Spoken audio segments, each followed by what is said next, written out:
На связи. Мы на подходе. Di awal film, kita akan diperkenalkan dengan tentara pasukan khusus Rusia yang kala itu sedang menyerang markas teroris. Diberitahu kalau kelompok teroris tersebut telah menculik seorang bocil sampai meminta uang tebusan yang sangat banyak. Jadi karena itulah, tim pasukan khusus Rusia lebih memilih untuk menyerang daripada harus membayar uang tebusan.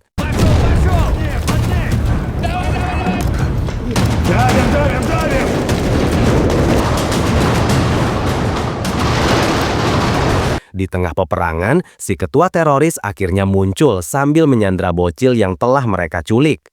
Kemudian, si ketua teroris berhadapan dengan pemimpin pasukan khusus Rusia yang diketahui bernama Ivan ini. Orangnya, hingga mereka berdua pun saling bernego perihal bocil yang sedang diculik itu. Di sini sempat terjadi ketegangan antara Ivan dan si ketua teroris. Bahkan mereka sampai saling menodongkan senjata. Tapi tiba-tiba, Все,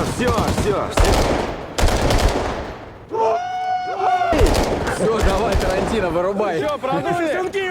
Не сильно испугался, Не, сынок. пап, ты чего? Я же не первый раз играю. ternyata semua adegan dari awal hanyalah latihan. Bahkan bocil yang disandra itu pun merupakan anak kandung Ivan. Tak lama datanglah istri Ivan untuk menjemput si bocil.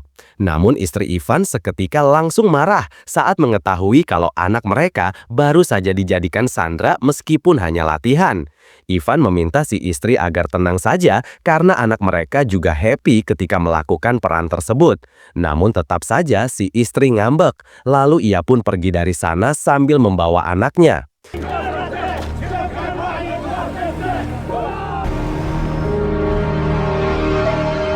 Singkat cerita, Ivan dan pasukan diperintah berkumpul di markas pusat karena atasan Ivan akan memberikan sebuah informasi. Setibanya di sana, ini dia atasannya yang akan memberitahu tentang hal buruk yang mana ada tim militer Rusia telah dibantai pemberontak saat menjalankan tugas di Suriah. Saat ini hanya tinggal tersisa 2 orang, namun posisinya mereka sudah disandra oleh para pemberontak. В качестве командира боевых... Зелени. Хрен ли, силы неравные. Para pemberontak meminta uang tebusan $2 juta apabila kedua tentara Rusia itu ingin dibebaskan dengan selamat. Akan tetapi, yang jadi masalah bukan soal uang tebusannya, melainkan lokasi di sana telah dikuasai oleh militer Amerika. Jadi, mereka tidak bisa masuk untuk melakukan transaksi atau penjemputan. Kita tahu kalau selama ini, Amerika dan Rusia tidak pernah akur. Добазариться. Группа ВПШГ мы организовали. Такие вот у нас говняные новости, друзья. Это дело. Времени нет. Давай. Mendengar informasi tersebut, Ivan menghampiri si atasan lalu mengatakan kalau ia siap pergi ke Suriah untuk menebus 2 tentara Rusia yang disandra itu. Ivan mempunyai strategi sendiri yang mana ia akan pergi ke sana dengan menyamar sebagai jurnalis. Ivan juga hanya akan pergi sendiri karena jika mereka membawa tim, maka dipastikan pasukan Amerika yang berjaga akan mengetahuinya. Pada akhirnya, si atasan setuju dan ia akan menyerahkan sepenuhnya misi ini kepada Ivan. Si atasan meminta Ivan agar mulai menjalankan misinya pada besok siang dan ia akan memfasilitasi Ivan dengan ponsel yang sudah terhubung kepada si ketua pemberontak. Телефонами поменяйся, чтобы быстрее дело пошло. Главное.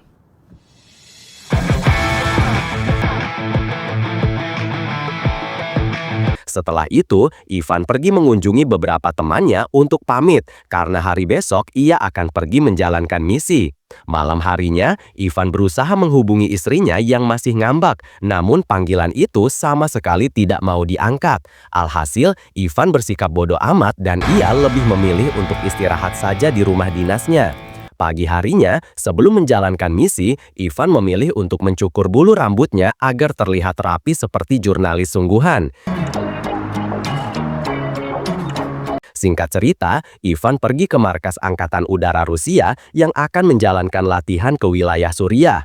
Di sini, Ivan mengaku sebagai jurnalis lalu meminta izin ikut dengan mereka untuk merekam semua kejadian latihan. Beruntung sang komandan memberi izin hingga Ivan pun dibawa masuk ke dalam heli lalu terbang dengan mereka. Di tengah penerbangan, Ivan mengeluarkan kamera lalu berpura-pura merekam semua kegiatan di situ.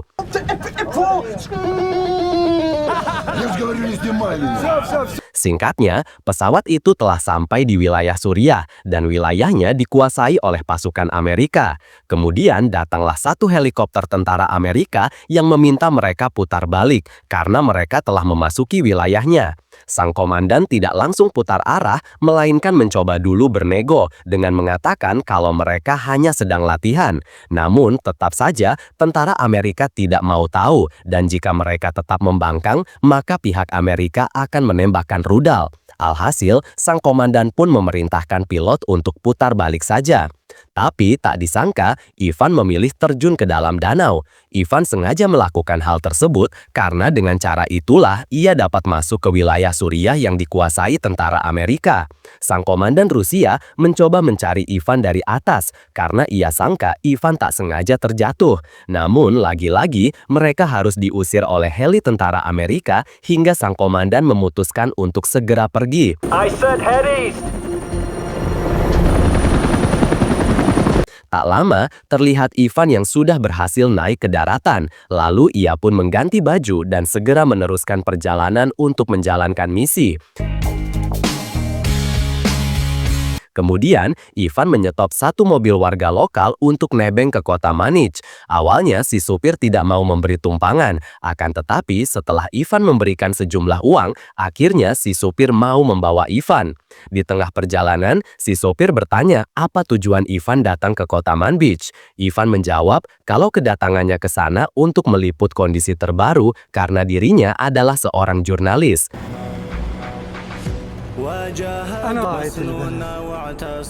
Beberapa jam kemudian, Ivan tiba di kota Manbij dan ia pun langsung dikenalkan kepada tukang ojek bernama Asur untuk menemaninya berkeliling kota. Di sini, Ivan meminta Asur agar mengantarkannya dulu ke tukang penjual senjata karena ia harus memiliki senjata untuk berjaga-jaga. Kemudian, Ivan melihat Asur mempunyai 2 motor dan ia pun berencana akan membeli motor tersebut. Asur akan menjual motor itu asalkan dengan harga 5 kali lipat. Tanpa pikir panjang, Ivan langsung membelinya karena ia pasti membutuhkan motor itu.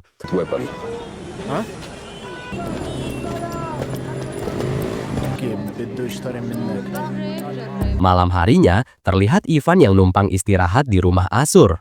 Dengan senang hati, Asur juga menerima Ivan sambil disuguhkan makanan khas di sana. Pagi harinya, Ivan pamit pergi dengan menggunakan motor yang kemarin ia beli. Tujuan Ivan sekarang adalah mendatangi tempat pembantaian tentara Rusia yang dulu dilakukan oleh pemberontak.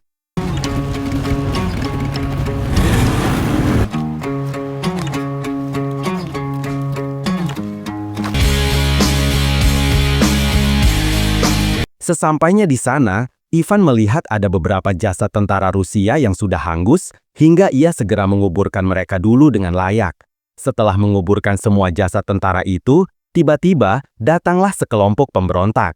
Dan cepat, Ivan segera pergi dari sana sampai terjadi aksi kejar-kejaran di antara mereka.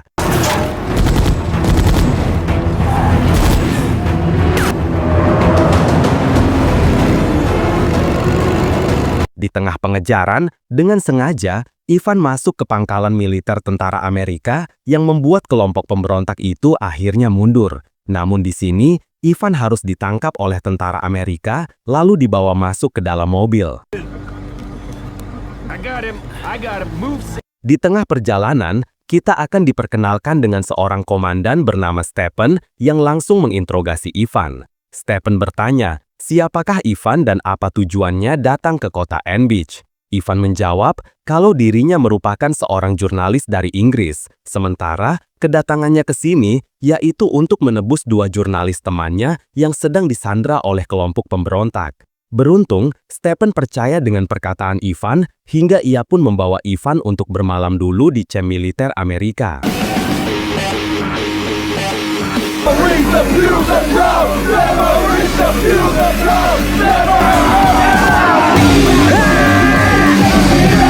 Malam harinya, Ivan mengirim pesan kepada pemberontak dengan menggunakan ponsel dari atasannya dulu yang sudah terhubung dengan mereka. Dalam pesannya itu, Ivan mengatakan kalau dia sudah berada di kota Manbij untuk menebus 2 tentara Rusia yang telah mereka sandra. Si pemberontak itu menjawab jika mereka bisa bertemu di tempat bernama Ain Esa pada besok pagi. Tak berselang lama, Evan dihampiri oleh Stephen. Sekalian saja, Ivan meminta bantuan kepada Stephen untuk mengantar dirinya ke Ain Essa pada besok pagi, yaitu dengan alasan untuk menebus dua teman jurnalis Ivan yang disandra pemberontak. Dengan senang hati, Stephen mau membantu Ivan. Bahkan ia akan membawa pasukan untuk berjaga. Dog, we'll give you a ride. Get up, everybody! Pagi harinya, terlihat Ivan yang ditemani oleh Stephen dan pasukan berangkat ke tempat pertemuan dengan kelompok pemberontak. Setibanya di sana, Ivan maju sendiri untuk memberikan uang tebusan, sedangkan Stephen dan pasukan berjaga di belakang Ivan. Di sini, salah satu pemberontak meminta Ivan agar mengeluarkan dulu uang yang telah mereka minta. Show me the money. Namun, Ivan menolak dan ia ingin kedua teman Ivan dulu yang dikeluarkan. Pada akhirnya, kedua teman Ivan dikeluarkan, lalu si pemberontak meminta uang tebusannya dan segera Ivan melemparkan uang tersebut. Namun, uang itu ternyata hanya ada setengahnya dan tidak sesuai dengan kesepakatan awal. Kelompok pemberontak itu akhirnya hanya membebaskan satu sandera bernama Gray. Sementara, satunya lagi akan mereka bebaskan setelah Ivan membayar uang sisanya. Kemudian, Ivan meminta agar para pemberontak itu menunggu dulu, karena ia akan mengambil uang sisanya di dalam mobil sambil membawa Gray. Di dalam mobil, Ivan meminta Gray untuk bersiap karena sebentar lagi perang akan terjadi. Selanjutnya, Evan mendatangi kembali para pemberontak, lalu mengatakan kalau ia sudah tidak mempunyai uang. Salah satu dari mereka menjawab, kalau begitu, sebaiknya Ivan segera pergi dan biarkan teman Ivan yang satunya mereka siksa sampai koit. Ivan mengatakan kalau orang Rusia tidak akan meninggalkan temannya begitu saja. Lalu, inilah yang dilakukan Evan. Потому что русские своих не бросают.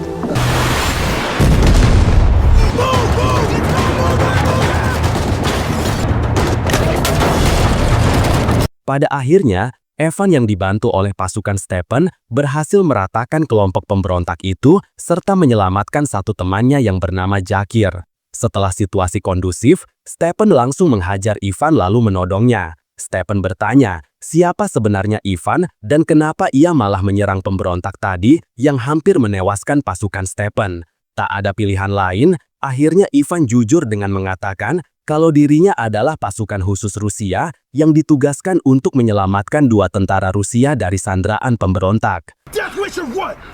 You fucking Rambo! Stephen lanjut bertanya, kenapa pihak militer Rusia tidak memakai jalur resmi?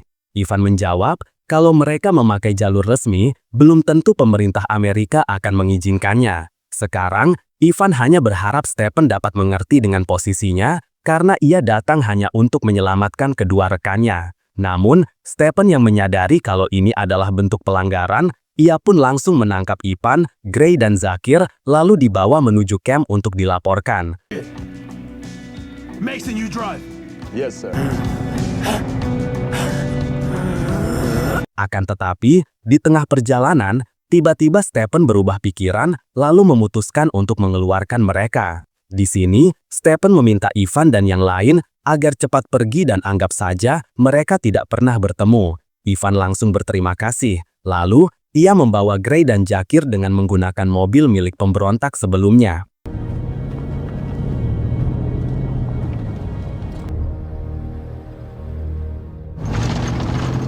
Dalam perjalanan, terlihat Gray yang mulai panas dingin karena ternyata ketika pertempuran dengan pemberontak tadi, dia sempat terkena tembakan. Akhirnya, Ivan memutuskan untuk mencari dulu desa terdekat, berharap Gray dapat diobati di sana. Setelah melakukan perjalanan cukup jauh, Ivan tak juga menemukan desa, sedangkan bahan bakar mobilnya sudah semakin menipis.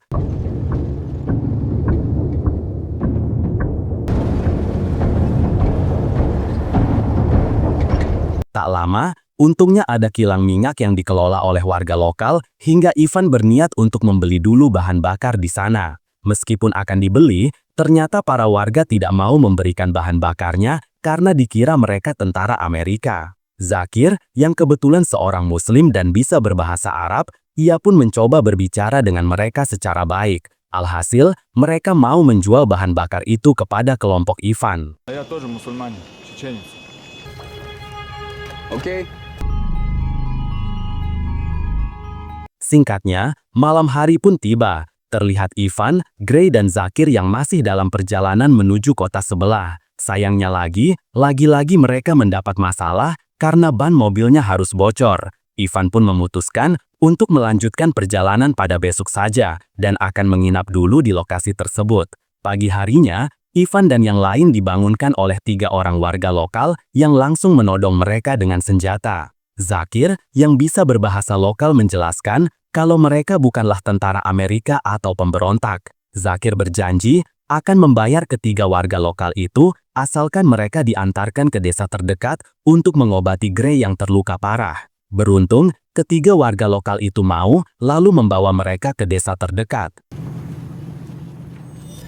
Di waktu yang sama, ternyata anggota kelompok pemberontak yang sebelumnya Ivan bantai, kini sedang dalam perjalanan mengendalikan GPS yang ditanam di dalam mobil rampasan Ivan. Sedangkan Ivan dan yang lain kini baru tiba di sebuah desa, lalu bertemu dengan kepala desa. Di sini, Zakir menjelaskan kalau mereka membutuhkan dokter karena temannya sedang terluka akibat tembakan. Si kepala desa pun langsung membawa Gray ke seorang tabib, karena di sana tidak ada dokter. Sambil menunggu Gray pulih, Zakir dan Ivan bertanya, apa di sini ada yang menjual senjata? Si kepala desa sempat bertanya, memang untuk apa mereka butuh senjata? Dan Zakir menjawab, hanya untuk berjaga-jaga. Pada akhirnya, si kepala desa memerintahkan 1 orang anak buahnya agar pergi mengambil senjata di suatu tempat.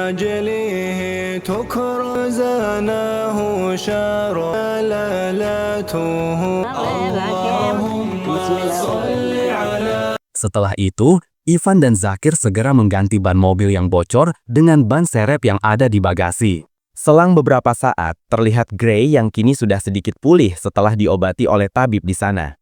Ivan menjelaskan kalau mereka sedang menunggu senjata dulu, lalu akan pergi ke kota terdekat yang jaraknya 50 km lagi. Di kota itulah mereka akan dijemput oleh tim bantuan karena di sana sudah bebas dari kawasan militer Amerika. Выполнил, все бы полегли. А это не тебе решать! Di waktu yang sama, datanglah orang yang tadi mengambil senjata. Di sini, orang itu menyerahkan semua persenjataan sambil mengatakan kalau di jalan, ia sempat melihat sekelompok pemberontak sedang menuju ke arah sini. Dengan cepat, Ivan langsung membayar si kepala desa atas senjata tersebut. Lalu ia pun membawa kedua rekannya bergegas pergi dari sana.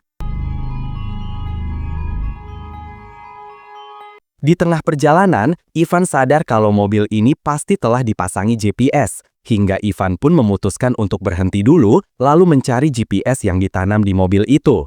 Ketika memeriksa bagian belakang, ternyata Ivan malah menemukan seorang bocil warga desa yang ikut nebeng. Si bocil memohon kepada Ivan agar membawanya pergi, karena ia sudah tidak mempunyai siapa-siapa lagi. Ivan yang merasa tidak tega, akhirnya ia pun membawa bocil tersebut. Selang beberapa saat, datanglah iring-iringan mobil pemberontak yang mengejar, hingga Ivan memutuskan untuk segera tancap gas. Di tengah perjalanan, Ivan sadar kalau mereka pasti akan terkejar, sedangkan kota yang dituju masih lumayan jauh. Ivan pun berinisiatif menghubungi tim bantuan, lalu meminta mereka agar menjemput di lokasi yang Ivan kirim sekarang. Координаты. Квадрат X48, Y, боевики около 40 человек, нужна вертушка. Как минимум. Kemudian, Ivan nekat berhenti untuk melawan kelompok pemberontak itu, sambil menunggu tim bantuan datang. Tak lama, para pemberontak itu mulai turun untuk mendekati mobil Ivan, lalu terjadilah peperangan.